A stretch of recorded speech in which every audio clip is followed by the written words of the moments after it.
I always like to check Facebook before I bring my guest up because my guests are super important. They're busy people.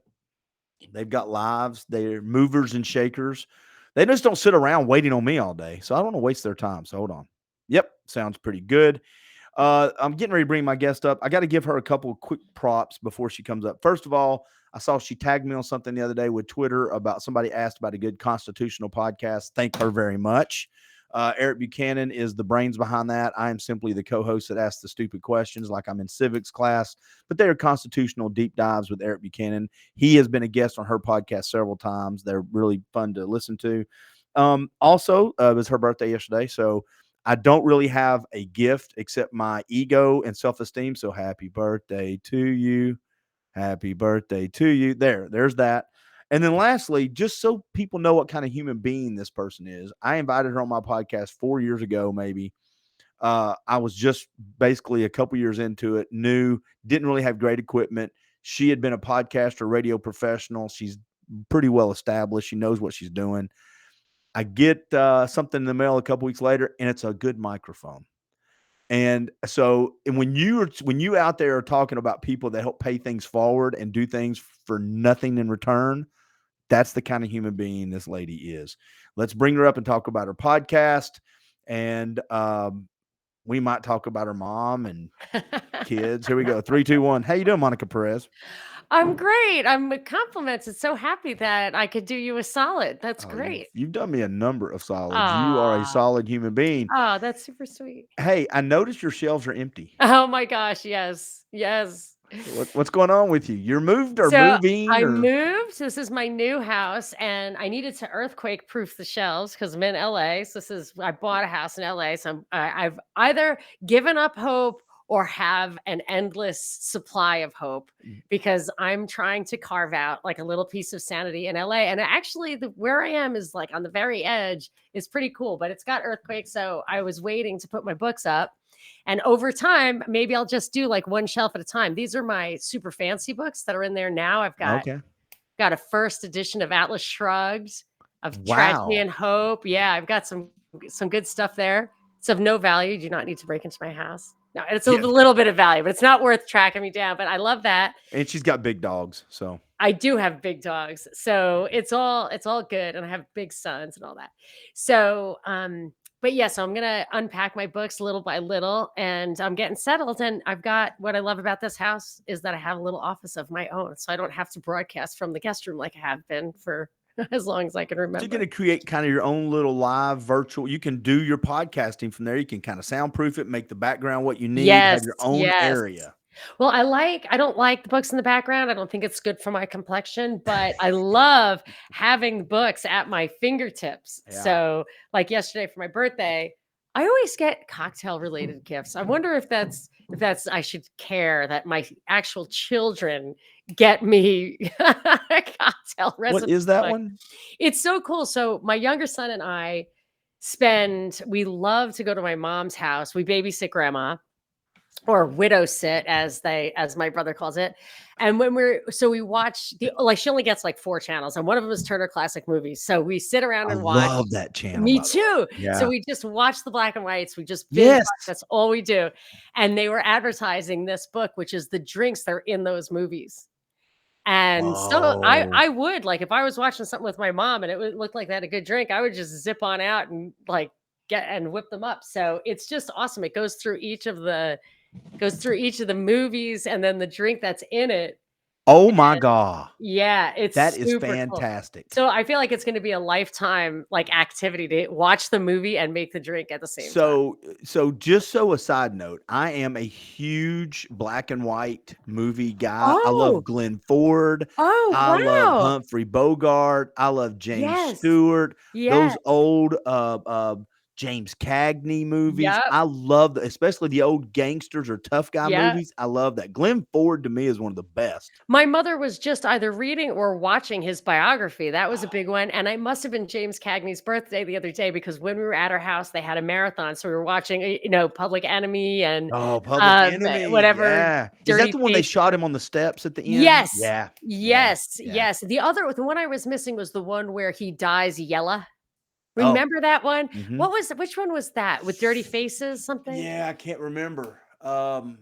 Oh my God, the one I love with Glenn Ford is so many of them, but he had the with Rita Hayworth. See, and this is the other thing about those old black and whites, or even some of the older movies that were originally in color, but they're in the '60s and '70s. But Rita Hayworth, some of the women back there were just stunning. That's Glenn Ford and Rita Hayworth right That, there. that that's is the That's name of the the movie is movie. Rita, isn't it? Um, Or no, maybe Gilda? not. Gilda, I'm sorry, Gilda. That's the name of the movie. That's the one where she goes, I'm ready for my close up. Man, no, that wasn't it. There was, Oh, yeah, she's good looking. So, she yeah, was this one, beautiful. I discovered it because one time I was watching I asked my mom, I was like, "What do you think of, like, Blue Gardenia or something?" And she said she had seen it in the theaters, like, so in the she's like, I don't know, I guess it's a B plus, it'll entertain you. It had, Ironsides was in that one, and, it was and it was absolutely positively a B plus. She was right. It did entertain me, but it had this great cocktail in it, like the best cocktail I ever had, and it was all about like, she was sitting there, she was like, "This," the girl in the movie was like, "This is the best cocktail I ever had." So I bought the equipment for it. I bought the special glass. I have it all. It's so complicated. I really can hardly it's made with butter and honey When and are you going to it's make it? I'm gonna try again. I've tried making it so many times, so I'm gonna try with the recipe that's in this book. And I really think it was like a date rape drink because the girl could not stop drinking it, and like her evening did not go well. she was Oh, she well, was that took a not bad in turn. control of the rest of her evening. Took a But bad it's turn yeah, it very was quickly. called the Polynesian Pearl Diver, and yummy yum. I should have made one for my birthday yesterday. You should have, absolutely. One of my favorite cowboy movies is black and white, and there's a bunch of them, but Angel and the Bad Man with John Wayne. I love the Angel and the Bad Man black and white cowboy movie. So it's ironic that as much as older as I'm so much older than you that we You would are both older like. than I am. I am. We both like black and white movies. Um, all right, so let's see here. We've done that. You're moved. You've got a vineyard. Um, Well, yeah, it's my husband's vineyard. So I got the office and he got the wine cellar. And then the kids are annoyed because like my one son is going off to college. He's like sleeping on an air mattress. And I'm like, well, you're not really going to live here. It's like, well, I mean, I'm coming home, right? I'm like, "Ugh, okay. So it's cramps for a bunch of kids, but it's fine for us. So we're it'll thinking be all ahead. right. Yeah, They'll work out. They'll be fine. it'll be fine. Get a So futon. I did get him did get him a futon. There you go. He just put it together yesterday. So, yeah, but I really like having my own place. I was living in a furnished rental, and that was None of your stuff, and yeah. yeah, My kids are like, we live in an Airbnb. that's okay. It's So, better than a van down by the river, son. yes, We I was know. like, it's a pretty nice Airbnb. Yeah. Well, let's talk about this because I was going to talk to you about politics, and I'll throw a few headlines to get your gut Yeah, reaction. sure. But let's talk podcasting and how you've kind of had to change it a little bit the last month or so while you're Yeah. moving, and you're going to go back to the deep dive stuff, right? You're going to Yes. okay, So actually, maybe if people are listening to this, I can appeal to the masses. yeah. I don't think I can the daily news thing, had to stop because there's too many things going on. And also, I didn't like that I could never really dive deep. So I'm trying to think of how to use my talents the best that I can in the time that I have. And so as when my kids are gone, I've gotten many emails that are like, when your kids are gone, like you were saying, like you're gonna have like lots of free time. And like when you're finished, this house needed a lot of work. When you're finished with that, like you're gonna have a lot of free time. So I'm trying to think of how because I miss like really being connected to what's happening in the world and trying to exchange ideas about it. So I was thinking maybe an interview a week and one deep dive a week, and maybe a weekend news roundup, like once a week, just do all the headlines. Once a week, do one story super deep. And then once we do a conversation. So I'm thinking of that. But if anybody wants to tell me where they think my highest and best use is, I'm totally open to it. I'm ready to reinvent myself. Well, I will give you my gut take on stuff. I love the interview, I love the deep dive, and I love the recap. Here's why. This is me talking from on a much smaller scale, but it's still scaled. How my podcast has changed and what I do with Jeff and with Eric. The deep dive stuff, I think, scratches that itch for you to do research, And the guest stuff, I hate to say this, if it takes research, but also they're doing the heavy lifting. And so it's a little bit of relaxed and engaging for you. I like that concept a lot. And then the recap, I think you go with Monica's top 10 or top 5 headlines that you may have missed. And here's the deal. And just my gut Oh, says, nice. Yeah. not the ones that everyone else is talking about. Oh, These are that's a the great idea. well, because you kind of goes back to the days of the propaganda stuff. It's the stuff Yeah. that no one else is looking at. So you can go, by the way, if you want to see the number 1, 2, 5 headlines, that's great. Yeah. Here's And 5 there's things you may 100 podcasts that are talking about it. there's 1,000 of them, but no Yeah, one's talking about these 5 headlines, and here right. you go. Okay. That would Or if be I cool. have a different take from the one that you're getting Absolutely. from left or right. Yeah, that's That's a right. great idea. I'm writing that down. You should come Yes. up with your own drink called the Monica Twist. Oh, And yes. you have So a twist. You'd have a drink, a Monica Twist, while you're giving your twist on the news. so after the news, I might slide into a cocktail hour, Monica's Dive Bar. Oh, there you go. Hat tip to my producer who has been clamoring for that for a while. He actually wants me to have a bar, which I could. Like I could have a See, and I bar. like the twist too, Monica's Twist, because your twist on the news. Either one. That could be the drink, the Wow. Monica Twist at the Monica Dive Bar, something like that, Nice. Yeah. Nice. Because you put your twist on everything. That's It's how I nice. see the world. I Yeah. really like it. So I always wanted to make a bar called Tiki Mons because I love tiki drinks. They're so delicious. Yeah. And Mon like man like mon. Yeah. So if I get a little tiki bar, I can Uh-oh. You got somebody in the backyard? Sorry, I do. I'm live. What? When are you taking Luke? I was gonna leave here at 12. Look at this. I can give Keep talking. You're good. I'm micing you. I'm muting you. You're good. So she's gonna Monica. Oh, you want me to come back on? Are you ready? Okay, hold on. There you go. Now I can hear you. So I've got all the kids at home. I'm sorry. No, don't apologize. You've done this with me before, and I had a tornado coming through, so we're Oh fine. my gosh. Yes, yes, yes. So yes, so that is a little bit of a occupational hazard doing stuff from home. So yes, I totally want to do that. So if I did the twist, Monica's twist, and then slide into Monica's dive bar on a Friday, that would be great.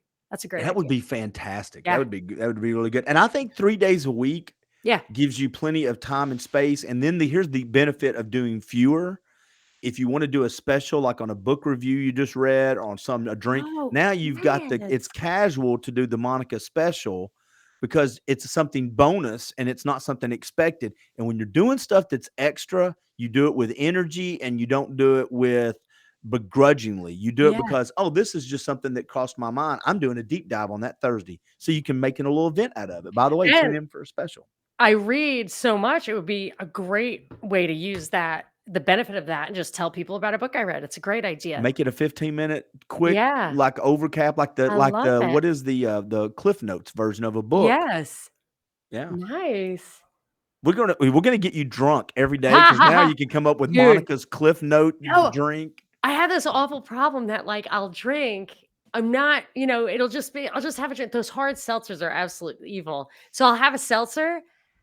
Everything's fine. And I can't sleep at night. Oh, Is yeah. this a function of getting old? Like it's It's the really sugar driving and me stuff in it. crazy. Do you drink late?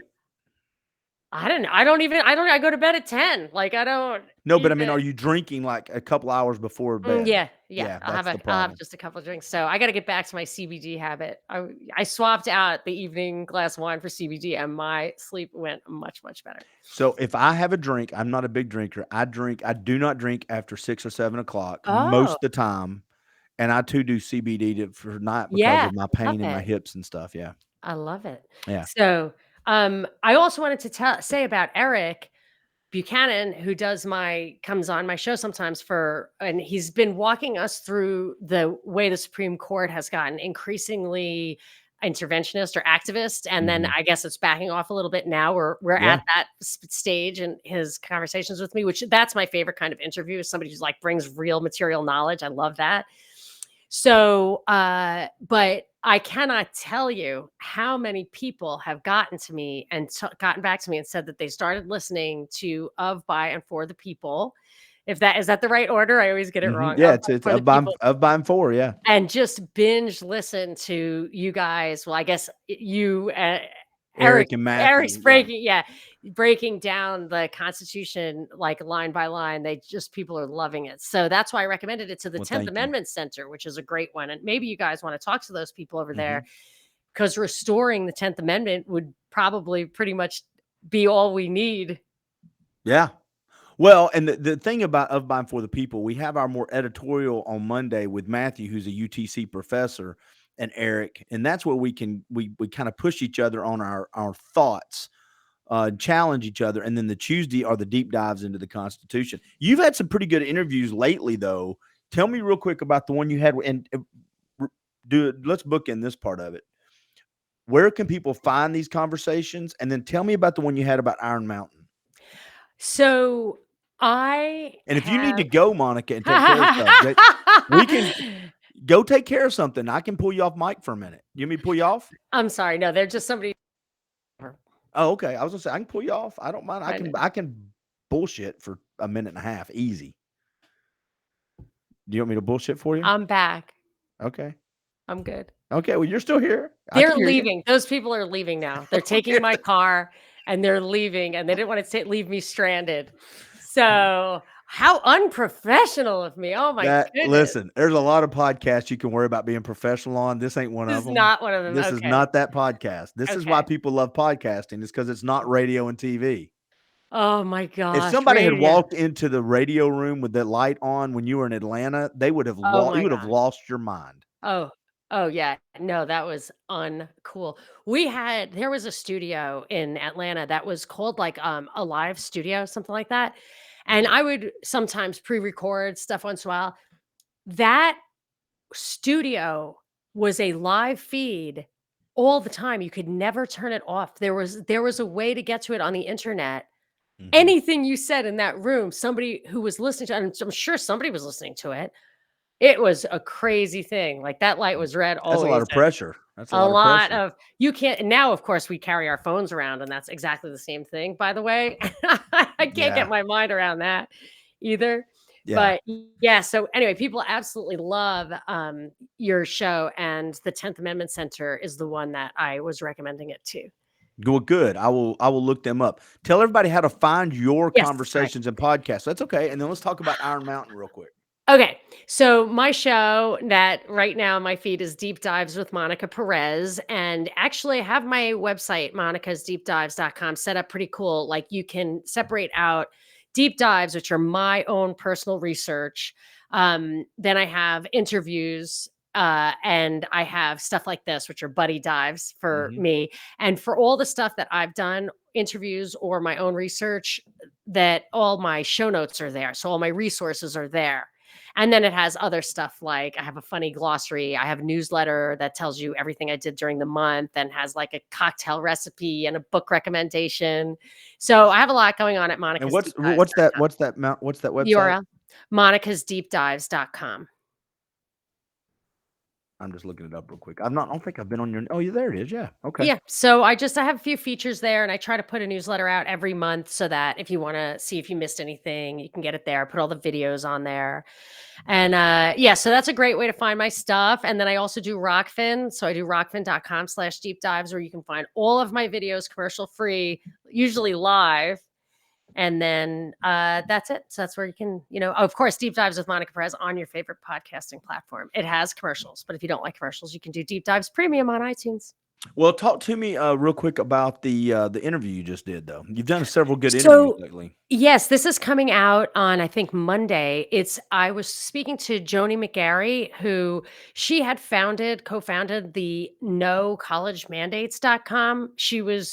And she just hosted an event at Dartmouth with Robert F. Kennedy Jr. to talk about college mandates. And they don't want schools to require the COVID vaccine. And a lot of schools still do. Mm-hmm. So she works on that. She just is for choice. And but she's so well-read and interesting that we decided to collaborate on a couple of things. And one of them is this report from Iron Mountain, which was a book written it's about 80 pages. You can get the PDF easily free. It was written in the 60s, and the subtitle was On the Possibility and Desirability of Peace.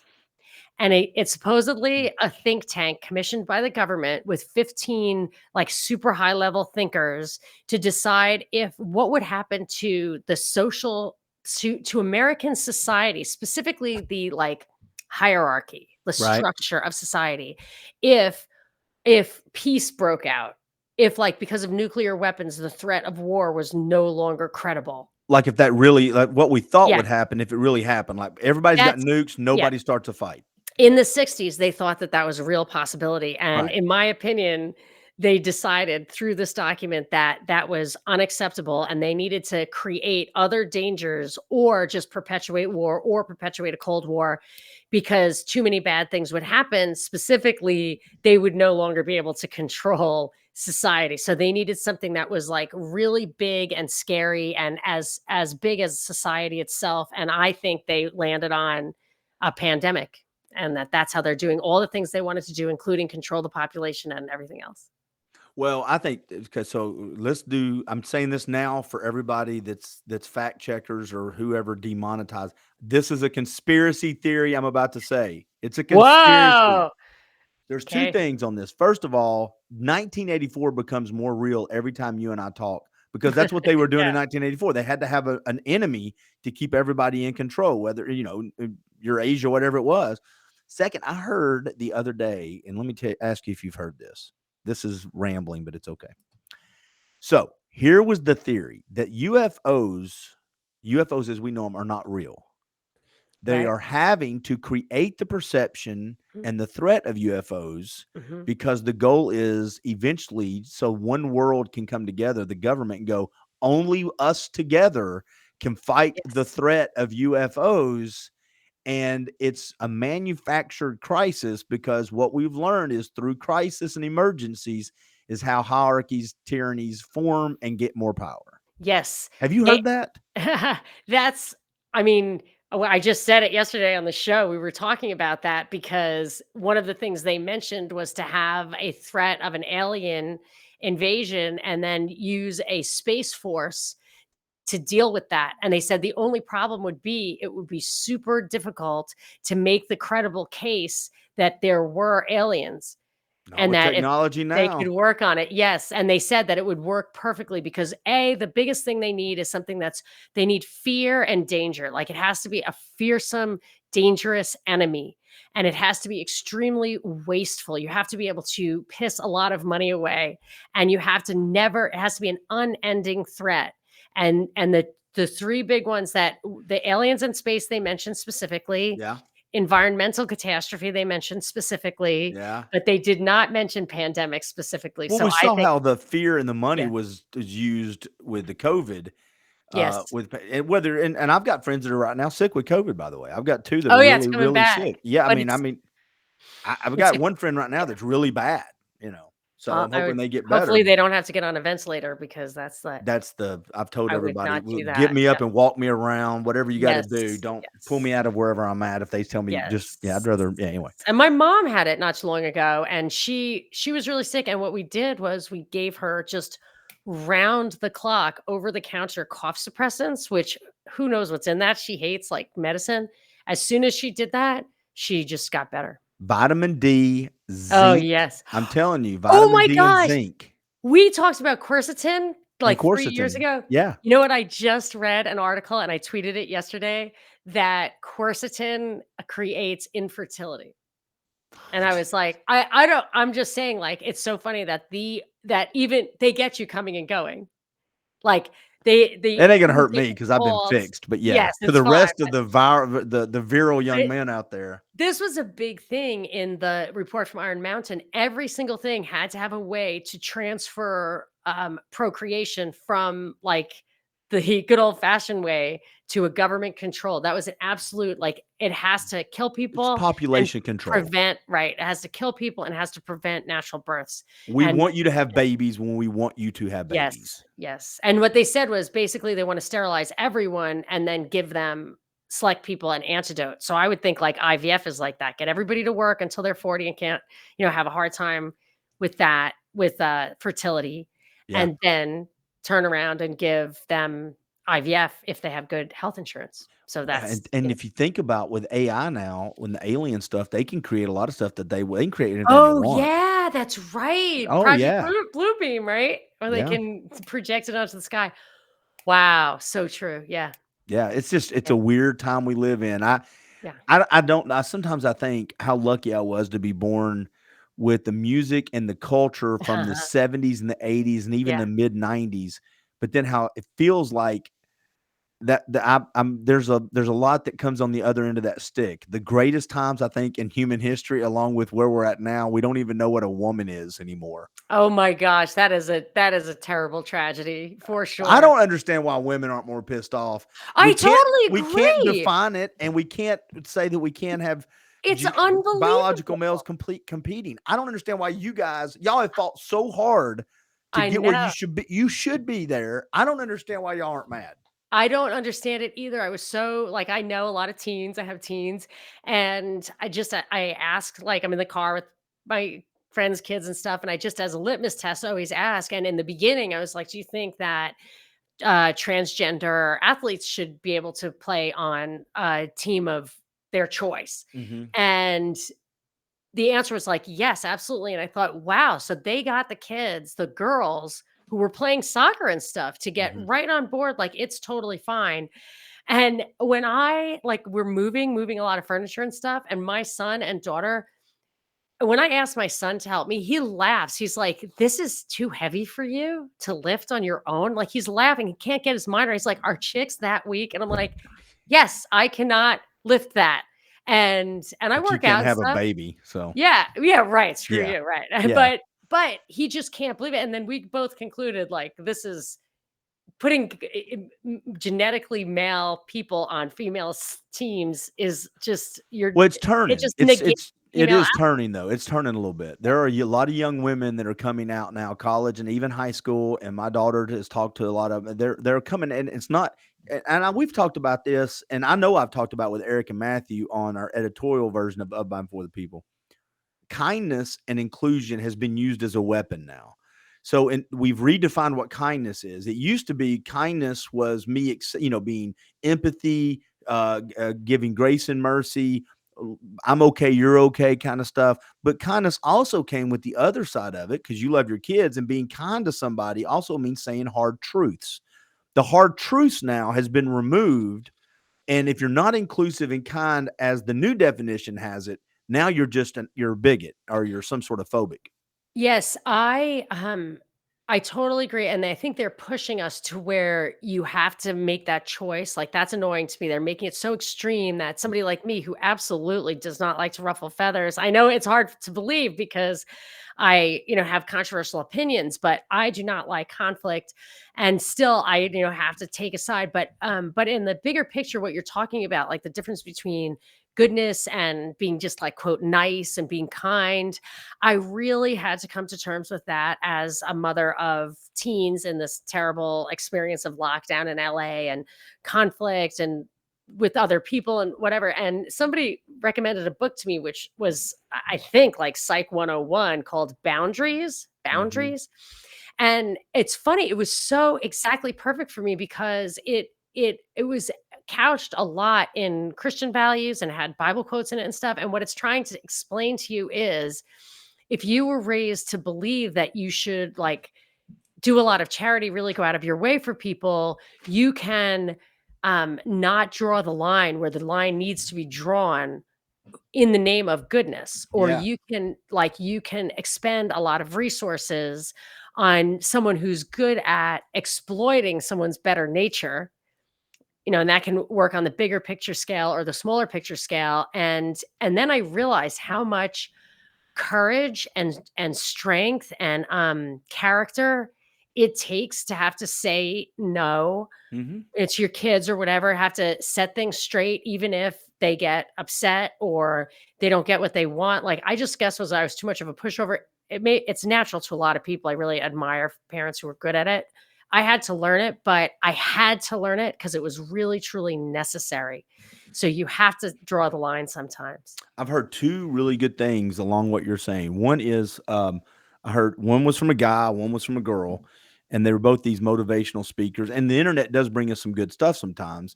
And this guy has a thing where he says, listen, don't be a nice guy, be a good man. Nice Nice. guys, I love it. Nice guys Nice. will say what they need to say to go along, but good men will do that up until the point they realize it's going against principles and the truth, and then they say what they need to say in a kind way. Being a good guy, a good man, is more important than being a nice guy. Then I heard this lady, and I wish I could remember her name, but she did a much better job of explaining it, and it's a nuanced thing. Fitting in versus belonging. Fitting in means I change who I am to be amongst you. Wow, that's Belonging great. means I find people who have accepted me for who I am, and and if I have to speak truth to them, then I speak truth to them. But fitting in means now I believe that there's a certain amount. It's healthy to fit in some places because those boundaries can require me to grow up sometimes in a society, right? I'm going to fit into a family. If the morals are good, that creates better me. If the morals are bad, it can create a bad me. But I just think those two things are good. That's a great distinction. I absolutely love that. I'm going to share that with my kids. And Yeah. I want to say, as far as like saying it in a kind way, I got this experience from being on the radio, and it's also what my mother taught me. So it comes from two different angles. So on the radio, I have this famous experience I've talked about many times. Like I can't when Bruce Jenner announced he was transitioning to Caitlyn Jenner, Mhm. I said, as a libertarian, he can do whatever he wants. I'm not going to want to law against that, but he has 6 children by 3 different women. I don't think he was born a woman. Like, I don't know what's going on with him, but he does not seem like a authentic transgender person to me. I don't know. Whatever. Okay. Yeah. That's what I said. Yeah. People Catholics were like, "Who are you to say he has the right to do that?" And like LGBTQ is like, "Who are you to say that he's like faking it or whatever?" And I cried for 4 days, and I realized, I was so upset because people were incredibly mean. Like everything I read was just riddled with like attacks on me.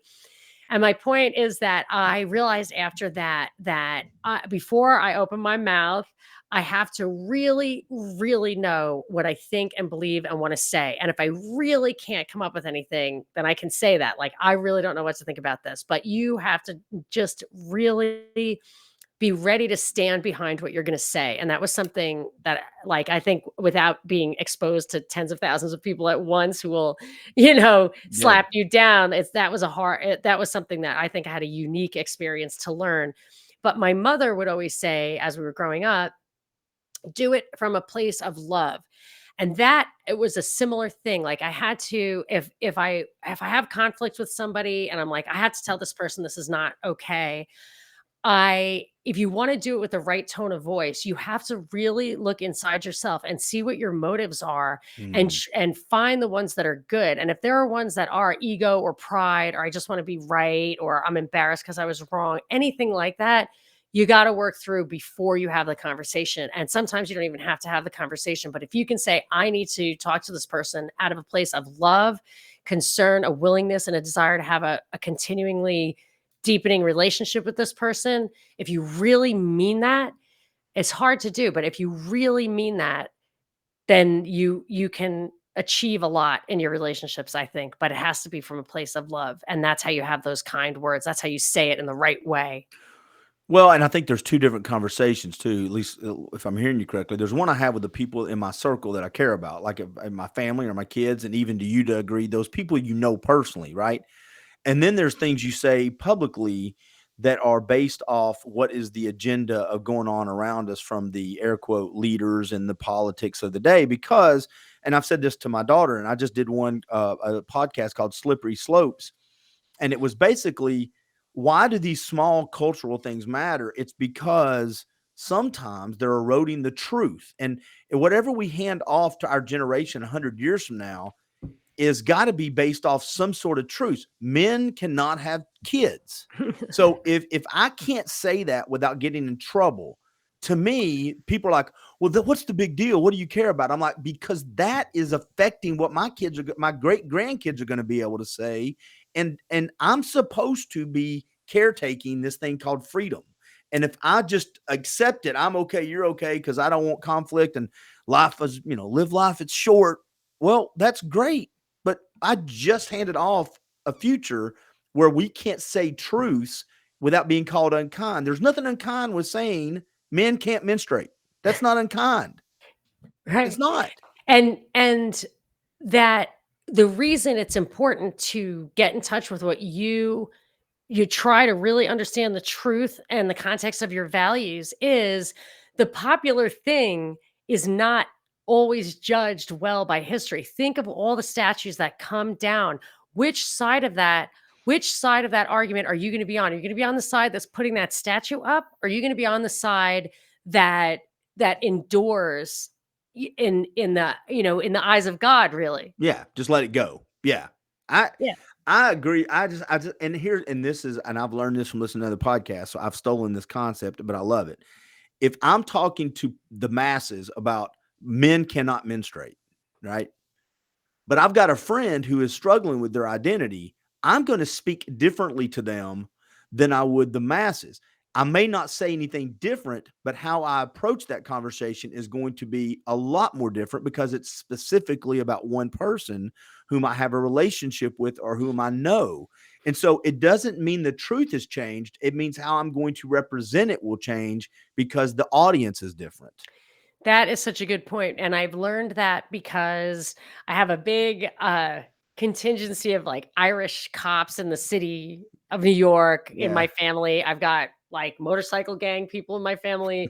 I've got public school teachers in my family. I have healthcare professionals. I have a huge family. I have 40 first cousins, so I have a lot of people. Yes, so God. you don't want to, well, that includes us, so, like, there's Yeah. 40 in this generation, and there's so you can't say like the public school teachers are like this. Public schools do this. It's the people I know. I know, as a friend of mine used to say, assholes come in every color.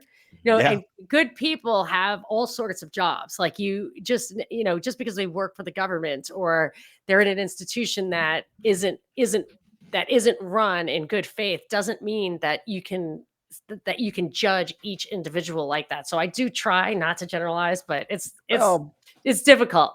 and it's a kind of not a shame. I should be better with my words, but we shouldn't have to qualify every single thing we say.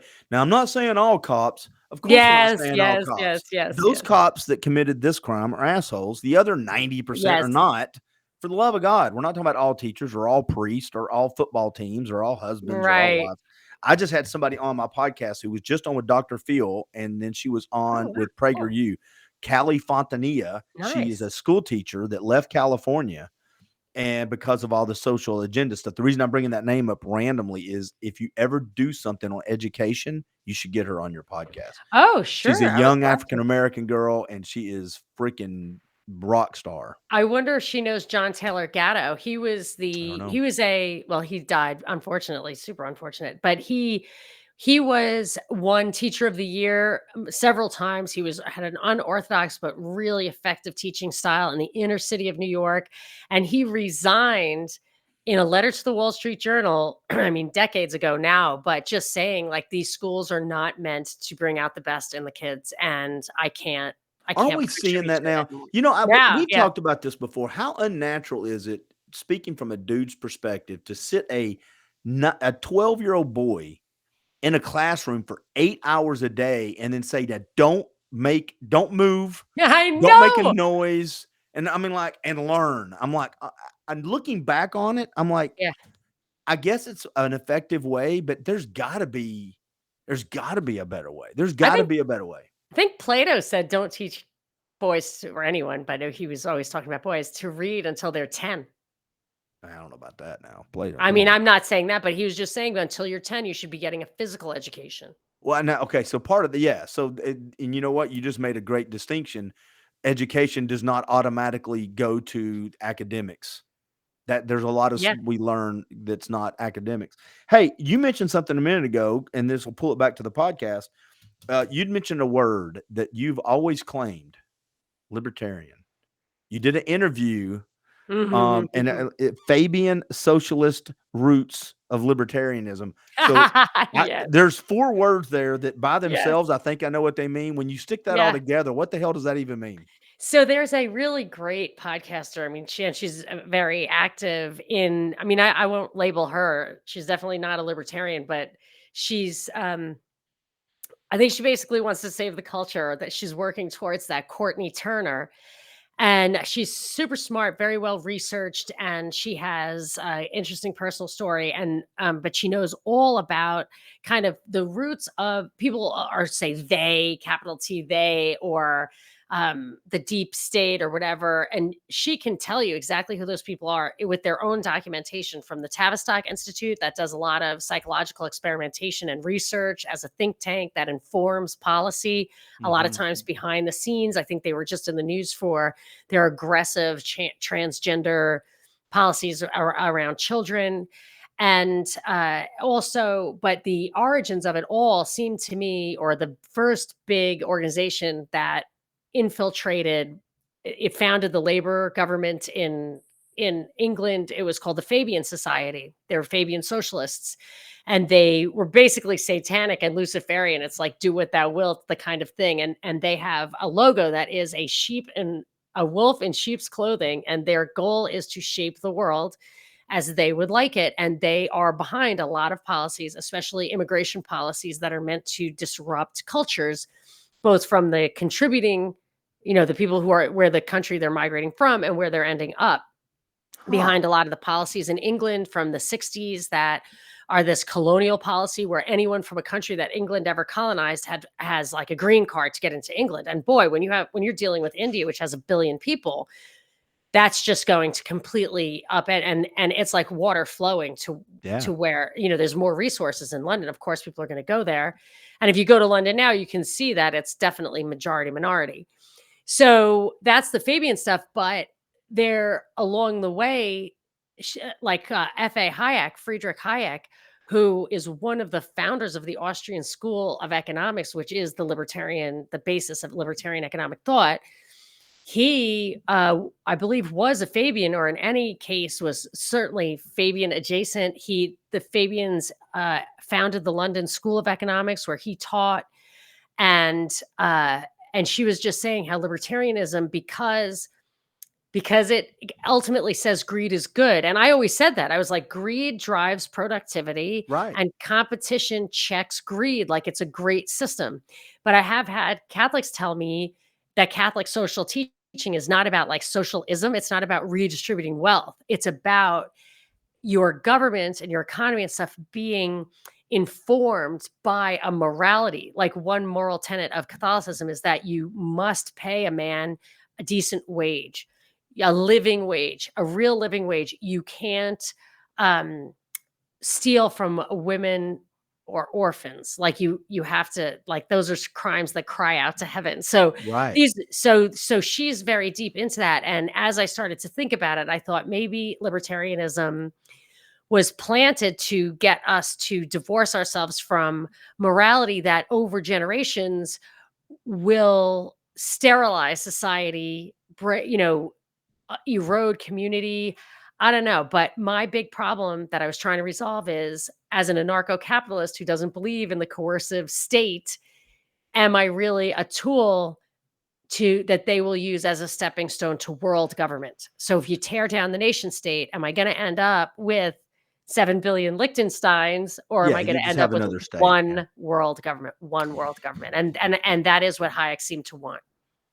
Yeah, me and you've talked about this before. I think a hierarchy and government are almost inescapable in our world, and so listening to you, one of the things that I always hear about communism and socialism is it's never been tried. Right? That's the thing.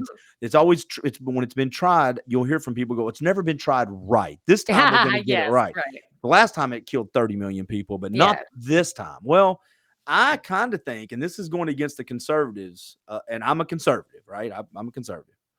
But I would say that capitalism, as we have let it get to, is not in its true form either.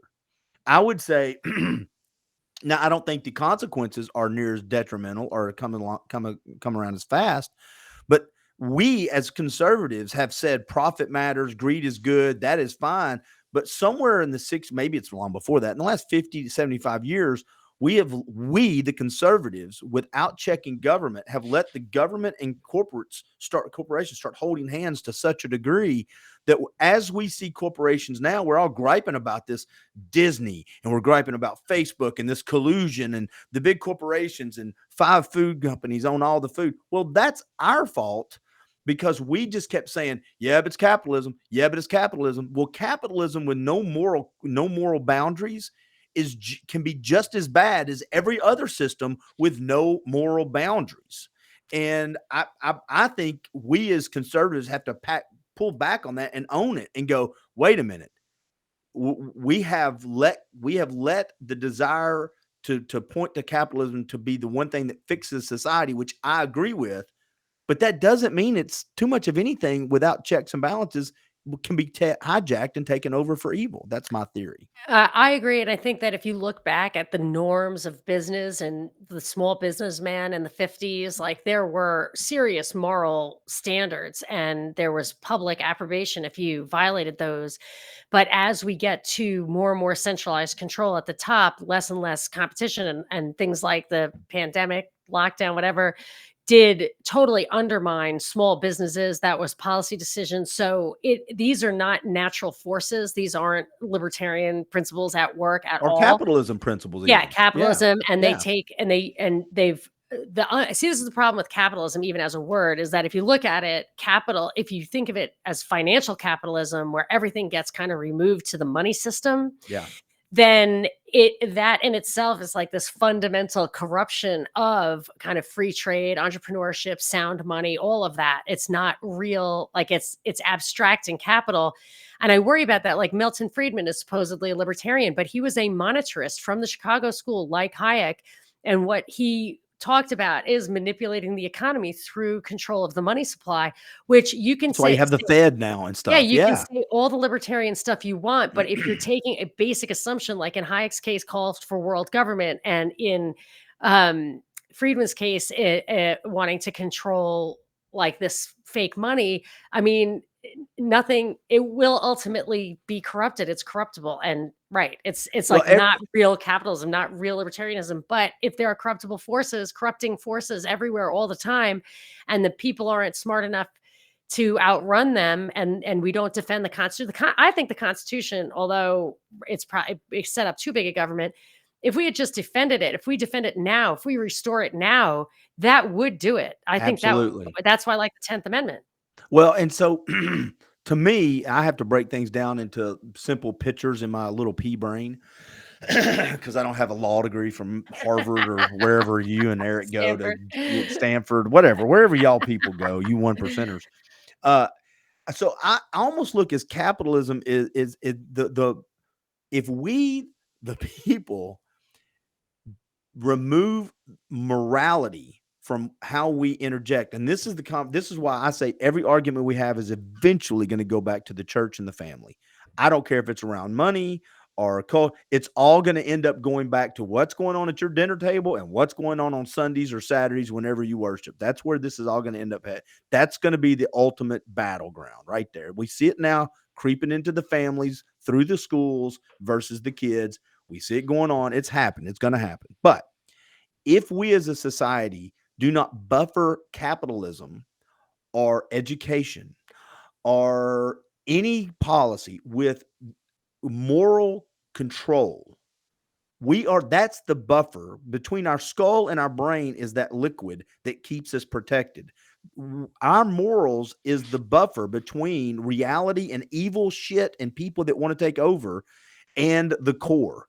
And if we just say it is good no matter what, and we don't imply or supply the morality around it, we're just it'll be hijacked by all the corruptibles. Yes, and what I'll say is, as a libertarian, I've always said, just make sure that morality is not enforced at the point of a gun, and I can stand by that. But the basic backdrop of that is culture, and religion. I think is integrally related to culture. Like you can't really separate it. I mean, I guess you could. In our case, we have a really consumerist culture, but whatever the culture is, whatever the expectations are, do you expect to be cheated when you you walk into a store? Do you expect someone to lie to you? Do you expect honesty? Do you expect to be treated the same whether you're in somebody's cultural group or ethnic group or whatever, or White or outside? Is there black. Yeah. a double ethic in that culture? If you know what the culture is, and violating the culture has consequences. So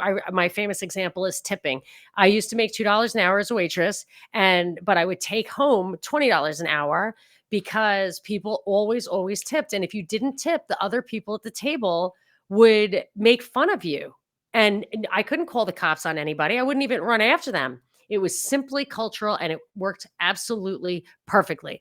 But we can see with the way they intentionally manipulate the culture, like multiculturalism is in itself makes it impossible to really understand what's expected. And it actually sets up clashes, and then you have this subjective thing where you can't look down on somebody for not following the cultural rules. But if you need, I would say most moral systems have contingencies for everything. So Of course. Yeah. you don't want to pick and choose you don't want to pick and choose, like my father used to say, grocery store Catholic, the things that work for you and the things that don't. It's the cohesive system that's been emerging over 1,000 years that works. And the multiculturalism, I think, is confusing, and it gives rise to people wanting to make laws that determine morality. I even think about marriage and abortion and divorce and stuff being on the federal level. It's a problem because what you want is to handle that stuff at the smallest possible level. Well, that's the only thing you can really change, right? I mean, if we take your philosophy, if I'm listening to it correctly, the only thing Monica can really change is herself. So it's the same. You know what I'm saying? It's Aristotle. You have control over yourself. If it's Plato, the community has to police everybody's behavior. Right. Well, so to your point, one of the things that I think multiculturalism has done is it's done a really good job of separating us, like you said, into you look like this, so you have to operate as this block does. And by the way, if you try to take anything from that group that you like, it's called appropriation. And you have to label people certain things. So we have created, whether I'm giving or taking from a culture that's not mine, we've created the angst and hey, you shouldn't be judging me like that because you don't know my truths, and don't be wearing my hair braids, or don't be, wearing my kilt. You don't know that. And that's ridiculous, especially when you're trying to create a country that's, air quote, the melting pot. Right. And the policies are very influential on how that was a big thing in the report from Iron Mountain. It's like, this was from 60 years ago. And they were saying, we have computer models that can determine literally if you make a small change in the draft law, how that will affect real estate in Lower Manhattan. The price of real estate in Lower Manhattan. They used a numerous examples. So when they make these changes in immigration law, they know exactly what they're doing. And so here you are in, especially like in California, in Texas, there was a lot of Hispanic immigration. Here, there's a lot of Chinese immigration. In New York, there's a lot of Russian immigration. In Tennessee, we get a lot of California immigration. I'm sorry about that. That's I'm sorry. Go ahead. And we're losing the good ones. Yeah. So I just feel like so you are without looking for it, you are immersed in a culture that you don't understand, and culture takes years to understand. And I think that they are on purpose making it confusing for everyone. And it's not like the immigrants are any better off. They were encouraged to leave also. And they are out of their element as well. You said something I want to ask you about, and then I'm going to let you go here in a minute because I know you're busy. But someone will come walking in again. Yeah, it's just hopefully they'll have clothes on. Their son, that's That's true. My son, yes, Luke.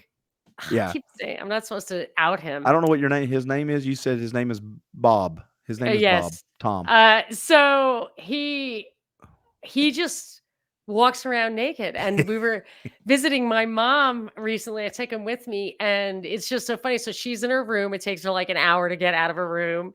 Yeah. And she's sitting there saying her prayers, and I bring her coffee, and my son is in the next room, and she's between his room and the bathroom, and he just walks around completely naked. Well, he's gonna be 21 in like a couple of weeks.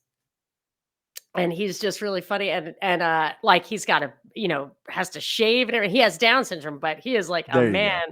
And my mom my mom, I'm like, oh my gosh, like cover up, like grandma's lady, and she's in the background going, it's just a piece of equipment. Yeah. Don't worry about it. You think I haven't seen that before?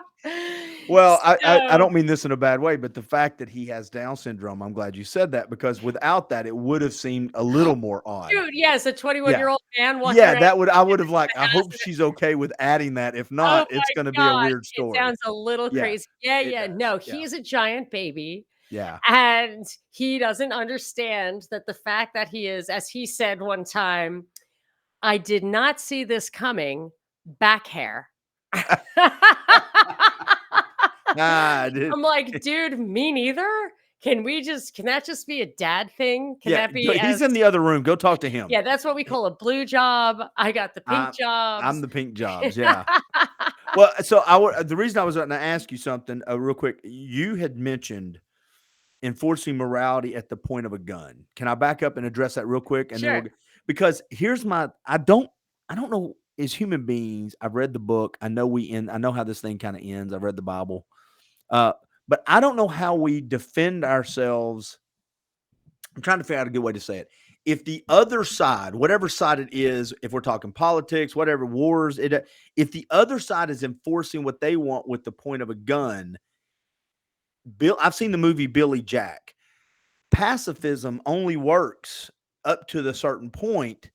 And I don't know if we're all not going, if we cannot agree that the Constitution is going to be our gauge, if we don't have the ability to say, okay, everybody, reds, blues, in the middle, purples, the MAGAs and the wokes, whatever, we're all going to get together and go, hey, we're going to agree to the Constitution. If we can't do that, then I don't know where we go without the threat of one side's going to have the ability to put the other side in jail. And that terrifies me. Yeah, I never liked the federal level of approaching stuff like marriage or whatever. Like if a Catholic orphanage or adoption agency only, and I think they always only would give kids to male, female, married. Yeah. You couldn't be single, you couldn't be gay, whatever. Like this is the nuclear family, this is what they're promoting. And once you say that, federal law to have the right to marry anyone you want, which is totally fine. But that or whatever, I don't like federal laws about this kind of stuff Me at and you all. agree on this. That's a Yes. cultural thing. I don't understand why the federal Yes. makes it a business transaction instead of And something then between you and God. and then you can force the bakery or the adoption agency or whatever. You have to force them to adopt your morality. And people, I mean, maybe point of a gun, it sounds dramatic, like you'll throw them in jail. But when you take somebody's business away, you close them down or make them pay big fines. I mean, that's a point of a gun. Like you're not getting their money without using force, and you're doing it to punish them. Or if divorce were illegal and you wanted to not live together and they come and drag you, and what are they going to do? Chain you to the inside of the house. They have to use force. But let's go back to this. I love saying at the end of with via force rather than gun. I'll start using that because it sounds less dramatic and odds that we don't get whatever on this Mhm. thing. Mhm. So, but again, I think it goes back to us abdicating morality, the authority of morality in our lives. Why? Because if me and you are married and we decide not to be married anymore in the eyes of God, and the government's not involved in it, and I walk off financially and completely screw you over and leave nothing for you, then all of a sudden the government has to come in and force a morality, which we all can look at and go, Clint should have done a better job, depending on the circumstances again, right, of helping her out. And so as a society, It's a contract, yeah, though. So that was a I get marriage it. contract. So I I'm agree. fine with there being, if you want to enter into a contract with another person that has terms, and if you want to cite that the terms are those that have been adjudicated over the years Yeah. under the concept of marriage, okay, well then you might have a So cause of you're action. for like a marriage contract, but Yeah, but not any something. contract Yeah, between two people, yeah, you could have a roommate I and agree have a with you. contract and Yeah, just have even a non-sexual partnership for 50 years and say at the end of this year, like, I get your annuity or I get your life insurance, I get your assets, you have to take care of me, we have to pay for these things together. I mean, or we have a child together. We're on Things the are, same page now. I love that. yeah, Yeah. those are real contracts, and that's why I think gay couples want to have that, because there is so much that's implied by that contract. But you don't need to make it a moral issue that a Catholic adoption agency in some small town in Iowa needs to recognize, as a They have to family unit. change Like, their it's morality. different. They have to Yeah, they don't dance. need Yeah. the contract with you. The contract should be between Clint and Monica, or Monica and her Yeah. husband, rather than Clint, Monica, God, and the federal government. Any voluntary arrangement, those people, that bakery who doesn't want to do the cake, did not enter into any contract with you just because they have a storefront that opens up to a public street. In my opinion, you absolutely cannot enslave them to make a Somebody cake else's for you. morality. Yeah. Yeah. See, this goes back to why I said I think it's eventually going to end up on the doorstep of families and churches. Well, All of that's where these it should have conversations. been in the first place. It's We're the subsidiarity. ones You that should do it lost it. yourself. Yeah. And that's why you have to stand up for what you think. But I still don't agree with force for morality. I feel like we're having a crisis because the morality that's essential for society is being intentionally jumbled up so that it's incoherent, because it's a hodgepodge, and there are coherent. So if you allow divorce in your culture, you're going to have different contract. Your marriage contracts are going to look different. They're going to have more contingencies. But if you don't allow divorce, then your marriage contract isn't going to contemplate what happens to, Yeah. a disabled wife after divorce. Like, you know what I mean? You can't have a hodgepodge. There has to be something more to it. You nailed it a minute ago. It used to be, it started with the families, then went to your neighborhood, then went to your church, then went to your little city, then went to your school, and it went in to out. Now it's going from out back to pressure coming from big to small. And I can't affect the federal government near as much as I can affect my neighbor across the street when they're struggling or there's something going on. And it just seems like we used to I say this all the time. I used to get in trouble by all the dads, not just my dad. If I was a knucklehead, and Yes. if I was a knucklehead 5 blocks over or 3 miles down the Yeah. road, and one of my buddy's dads saw me, he would jerk me up just as fast, and then he would say, "Hey, let's go talk to your dad." About, "No, Yeah, please, it just go ahead does and take beat a me." village. It does take a village. But I call that phenomenon, like the opposite of subsidiarity, upsourcing. I feel like we upsource everything. And that was my fear about the world government thing, and saying, like, if you're going to eliminate the nation state, we have gotten into such the habit of upsourcing. We are not on the precipice of decentralization. That is No, not what's happening right now. So no. if you eliminate all the barriers to that rocket ship up to world government, there's going to be problems. And I think my opinion changed so much because of how powerful, irrational, illegitimate lockdown policies You were were. surprised at that, and Yeah. even from somebody that knew that it was, "Oh, we I deal was with." warning about it, and then when it happened, I was You're like, like, "Oh, shit." "Whoa, this happened way." I thought you all were ready to fight, and we were. I mean, I would go. It's just like voting here. I like would go out and try to figure out who to vote for, and then I find out that my guy got 10% of the vote. It was the same thing with the masks and stuff. I went and I was like, went to the grocery store and immediately was like, "Is this bullshit or what?" And Listen, I I knew mean, people. Yeah. people were they were like backing away They would day turn one. on people. I have friends on social media, and I try to say this as many times as I want, because I think shame and guilt are good things. I think all emotions, all things that we feel are come to us for a reason. Shame and guilt have helped me a lot in life. Realize that I shouldn't do Yes. something I did. Yeah. Doesn't mean I want to live in it, but when it Right. visits me, I want to ask myself, why is it here? I saw a lot of friends say things like this. Well, if Monica Perez did not get the vaccine, she should not be able to go to the hospital if she gets sick. Yeah. And when you say stuff like that, and yet you call the other side Nazis, you have Right. missed how they turned on each other. You are the problem. Because if you're going to say that Clint can't go to the hospital because he didn't have the vaccine, if that's your take on it, then we're not friends all of a Yeah. sudden. And I don't mean from my end, I mean from your end. You don't wish that on people you care about. I don't wish that on people I don't care about. And that is people Absolutely but despite saying they don't they have 1% faith in Congress, 10% faith in the media, whatever, that is people having 100% pure, unadulterated faith in the machines that generate that propaganda, and that's it. You Because put you a could white jacket on, it's just like yeah, being a priest.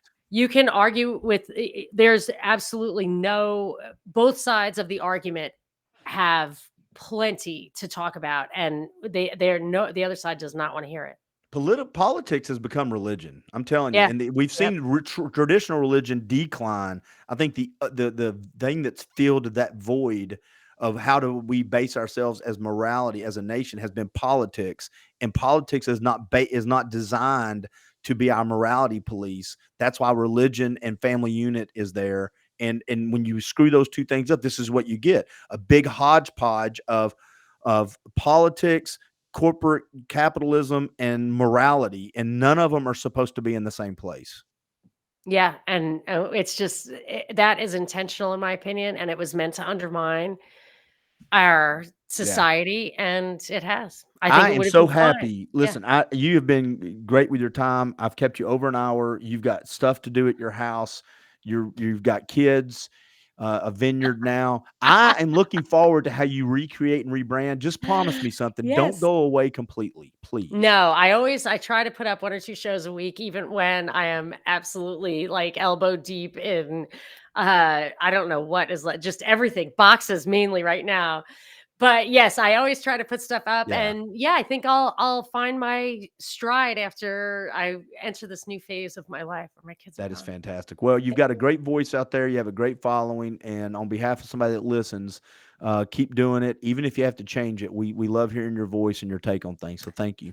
Thank you so much. Yeah, I encourage everybody to go follow her and support her whenever you can and share her stuff. Monica Perez, I hope you have a fantastic day. Thank you so much. Bye. See you, everybody.